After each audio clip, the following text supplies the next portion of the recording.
안녕하세요. 나의 하버드 수학시간 저자 정광근입니다. 오늘은 4차 산업혁명 시대에 꼭 알아야 하는 수학 분야인 이산수학에 대해서 간단하고 쉽게 알아보겠습니다. 예제들을 가지고 이산수학이 어떻게 사용되는지 한번 살펴보겠습니다. 자, 시작합니다. 자, 이번 시간에는 4차 산업혁명 시대의 화두이기도 한 이 이산수학에 대해서 좀 얘기를 나누려고 합니다. 여러분들께서 뭐 한 번쯤은 들어보셨을 텐데 도대체 이산수학이 뭐야? 이렇게 질문하시는 분들이 있을 것 같기도 해서 어떤 분야를 다루는 것이 이산수학이고 도대체 이 친구는 뭔지 제가 가장 간략하고 쉽게 한번 설명을 해드리겠습니다. 이산수학은요, 연속되지 않는 공간을 다룬다. 이게 가장 중요합니다. 무슨 말씀이냐면 우리가 미적분이라는 개념을 배우기 전에 반드시 확인하고 다루는 것이 연속성입니다. 왜냐하면 연속하지 않는 함수는 미적분을 할 수가 없습니다. 네, 이것만 가지고도 사실 영상을 하나를 만들어야 될 만큼 아주 큰 주제인데요. 아무튼 연속성이라는 거는 여러분 1과 2 사이 아니면 0과 1 사이에 무수히 많은 숫자가 있죠. 그 말은 이 1과 2 아니면 0과 1 사이는 완전하게 연속되어 있다, 연결되어 있다라고 볼 수 있습니다. 이렇게 완전히 연속되어 있고 연결되어 있는 것들은요, 결과를 알면 그 전 단계로 돌아갈 수 있습니다. 하지만 이렇게 연속되지, 구간과 구간이 연속되지 않는 것들은 완벽하게 돌아가는 것이 사실상 불가능합니다. 그 사이에서 어떻게 바뀔지를 누구도 예측할 수 없기 때문이죠. 그래서 이 이산수학이라는 것은 그런 연속적인 공간이냐 아니냐에 따라서 우리가 전통적으로 다루고 있는 수학과 차별화를 시킵니다. 이 이산수학의 분야들은요, 여기 지금 제가 적어놨는데 요즘 많이 활용되고 있는 응용 쪽에서는 이 그래프 이론이라든지 알고리즘, 정보 이론, 계산 가능성 이론, 계산 복잡도 이론, 그리고 이런 확률론들이 있고요. 이런 것들을 갖다가 이렇게 튼튼하게 기초로 이렇게 서포트하는 이런 쪽이 이 논리학, 집합론, 정수론, 수론은 정수론이고 이 조합론 같은 겁니다. 그래서 이제 우리가 이런 거 외에도 뭐 선형대수학도 이산수학의 한 분야라고도 우리가 얘기할 수 있고요. 그리고 함수도 이산수학을 나타내는 함수도 있을 수 있습니다. 예. 그리고 뭐 순서 집합, 증명 이론, 뭐 여러 가지 것들이 좀 더 있지만 지금 요런 것들, 지금 여기에 있는 요 분야들을 가장 좀 주목해서 보시면 좋겠습니다. 자, 우리가 어떤 것들이 이 논리학, 조합론, 그래프 이론, 알고리즘 이런 것들이 있는지 예를 가지고 한번 좀 살펴보겠습니다. 여러분들 역대우, 역이 대우 이런 거 배우셨죠? 만약에 이것이 사실이라면 이것의 대우는 늘 사실이다. 이런 거 배우셨습니까? 내일 비가 오면 난 우산을 가지고 회사로 갈 것이다. 이것이 참이라고 했을 때 반드시 참인 놈은 얘의 대우입니다. 대우는 내가 회사로 우산을 가지고 가지 않았다면 그것은 비가 온 것이 아니다. 이렇게 얘기하는 거죠. 예, 요것이 대우 관계인데요. 이 대우를 뺀 역과 이는 항상 같지 않습니다. 우리가 논리적으로 어떤 과정을 서술할 때 이런 관계들을 기초로 해서 알고리즘을 짤 때 많이들 활용을 합니다. 그리고 여러분들 혹시 공평하게 케이크 나누는 문제 이런 거 한번 들어보셨나요? 두 친구 혹은 형제가 케이크를 나누려고 합니다. 공평하게 나누려고 해요. 근데 누가 이 케이크를 잘라줘도 불만이 생길 수 있습니다. 그러지 않겠습니까? 아빠가 잘라서 자른 다음에 야, 이거 아빠가 니네들 위해서 내가 이렇게 딱 반을 공평하게 잘랐으니까 니네 한쪽씩 가져 하면 불만을 갖지 않을까요? 저희 집 같은 경우에는 우리 아들은 늘 억울해합니다. 아빠는 항상 누나한테 큰 거 좋은 걸 준다. 이러기 때문에 맨날 억울한데 이렇게 억울한 사람이 생길 수 있습니다. 그러면 그러지 않고 케이크를 어떻게 하면 공평하게 자를 수 있을까요? 답을 가르쳐 드리겠습니다. 자르는 사람과 선택하는 사람을 다르게 하면 끝납니다. 두 사람이 가위바위보를 해도 좋고요. 어떻게 해도 상관없습니다. 자, 네가 잘라, 내가 고를게. 이러면 됩니다. 그럼 생각해 보십시오. 누나가 자르는데 자기는 자르는 게 별 의미가 없습니다. 왜? 선택은 동생이 해야 하니까 자르는 입장에서 어떻게 할까요? 최대한 공평하게 정중앙을 자릅니다. 그리고 선택하는 입장에서는 누나가 잘한다고 해서 불만을 가질 이유가 전혀 없습니다. 왜냐? 결국은 자기가 선택할 것이기 때문이죠. 그러니까 두 사람 모두 해피합니다. 누나는 자르기 때문에 내가 공평하게 정확하게 둘을 반으로 나눌 수 있는 그게 내가 쥐고 있는 이 칼에 있으니까 오케이. 그 다음에 선택하는 동생 입장에서는 그렇죠. 누나가 어떻게 자르든 상관없어요. 누나가 어떻게 자르든 큰 거를 내가 가져가면 되니까. 그렇지 않습니까? 예, 이런 식으로 우리가 이렇게 케이크 하나를 공평하게 나누는 것도 수학적으로 생각해 볼 수 있습니다. 논리적으로. 근데 이것들이 사실 미국 같은 경우에는 이 선거권을 공평하게 나누는데 사용되기도 합니다. 수백 년 동안 미국은 그 주마다 갖게 되는 인구에 비례해서 갖게 되는 이 선거권에 자리를 놓고 남아있는 짜투리들을 어떻게 할 것인가라는 이런 이슈들을 가지고 이렇게 참 시끄러웠어요.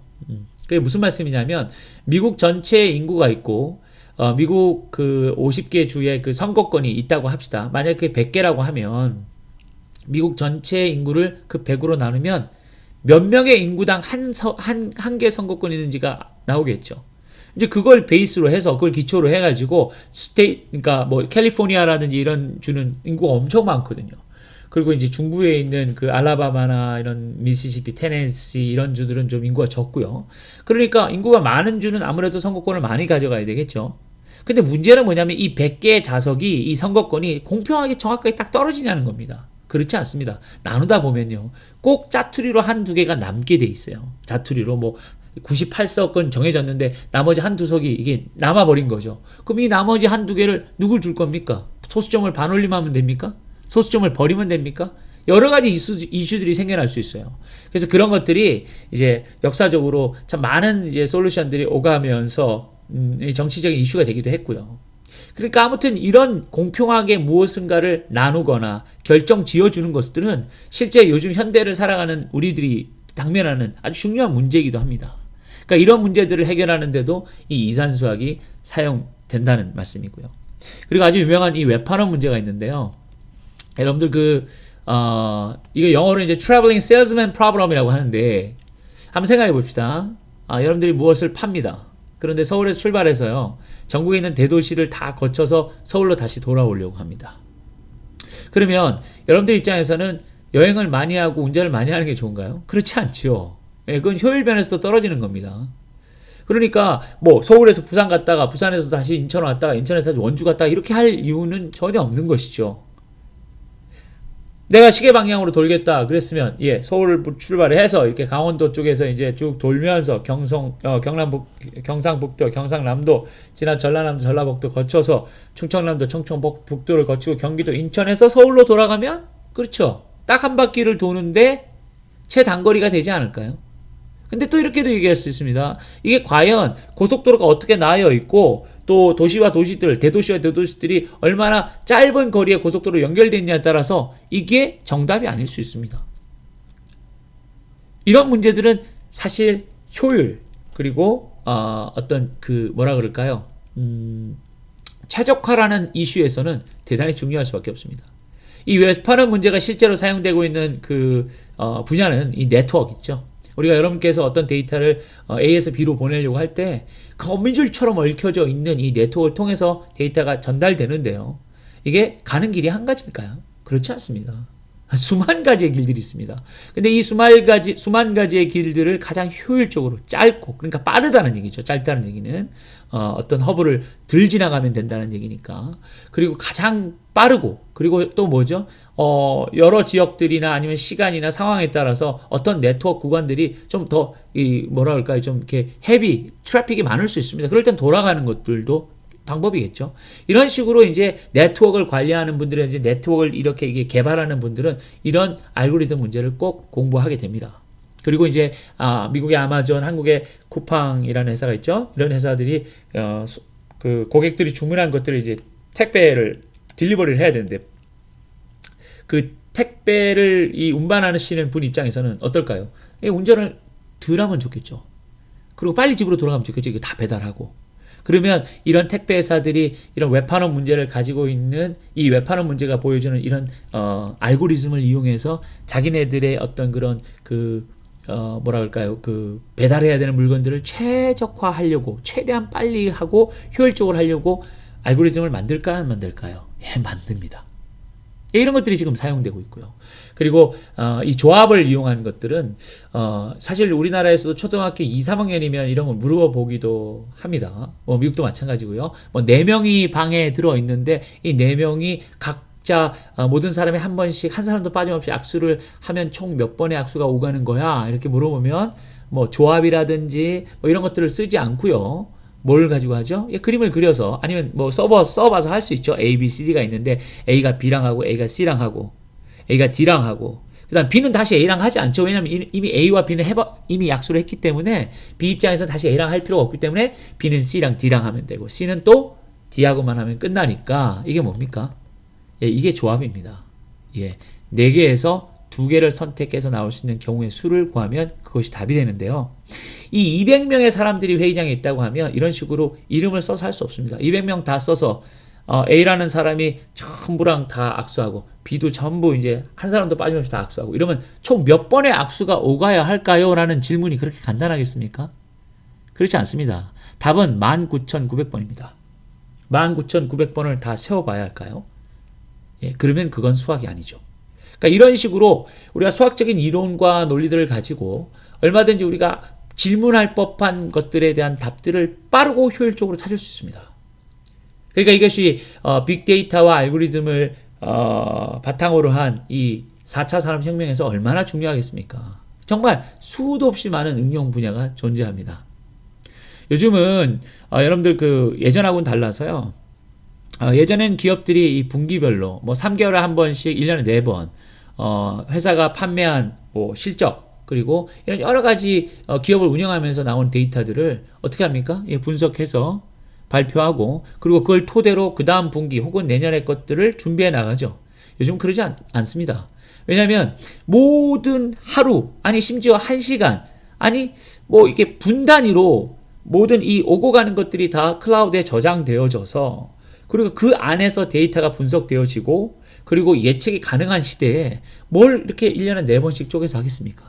그러지 않죠.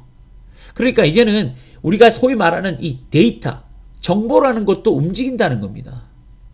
움직이는 것을 설명할 때는요. 반드시 벡터가 필요하고요. 이 벡터가 움직이는 것들이 굉장히 많이 복잡하게 여러 것들이 얽히고 설켜서 움직이는 것을 분석할 때는 선형대수학, 즉 행렬, 매트릭스를 반드시 사용해야만 합니다. 그래서 이런 벡터와 매트릭스, 행렬 벡터를 왜 우리가 꼭 공부해야 되는지를 제가 그래서 책에서 이렇게 좀 지나칠 정도로 우리나라 교육 정책에 대해서 이렇게 비판을 했는데요. 저 같은 사람이 뭐라고 그렇게 많은 석학들이 고민하고 결정한 것들에 대해서 제가 반론을 제기하겠습니까만은 미국에서 너무도 오랜 동안 2000년대가 채 들어서기도 전에 이미 미국에서는 준비를 하고 있었고요. 이런 이산수학의 중요성들 그리고 행렬, 벡터의 중요성들을 이미 알고 학생들에게 더 많이 가르치기 시작했던 이 미국에서 학생들을 가르치다 보니까 이제 안타까워서 그런 말씀을 드린 겁니다. 아무쪼록 컴퓨터 사이언스나 이런 쪽으로 공부를 앞으로 미래에 하고 싶어 하시는 분들은 이 이산수학은 필수 중에 필수이므로 꼭 공부해 두시기를 바라겠습니다. 네, 4차 산업혁명 시대의 심장이라고 불려지는 이 이산수학을 살펴봤습니다. AI와 빅데이터는 이 이산수학을 이라는 툴을 사용하지 않고는 도무지 해결할 수가 없는데요. 그래서 이 이산수학에 대한 간략한 설명과 그리고 예제를 통해서 한번 살펴봤습니다. 여러분들 앞으로 혹시 또 이 이산수학 분야 중에서 좀 더 궁금하신 부분들은 댓글 남겨주시면 제가 잘 준비해서 또 영상을 올리도록 노력하겠습니다. 제가 유튜브 데이터를 봤는데요. 대부분의 제 영상을 보시는 분들이 아직 21세기 파스칼을 구독하지 않으셨습니다. 여러분들께서 귀찮으시더라도 구독 버튼과 좋아요 버튼을 눌러주시면 제가 이 영상을 제작하고 또 힘차게 앞으로 더 만들어가는 일에 큰 격려가 되겠습니다. 부탁드리겠습니다. 시청해주셔서 감사합니다.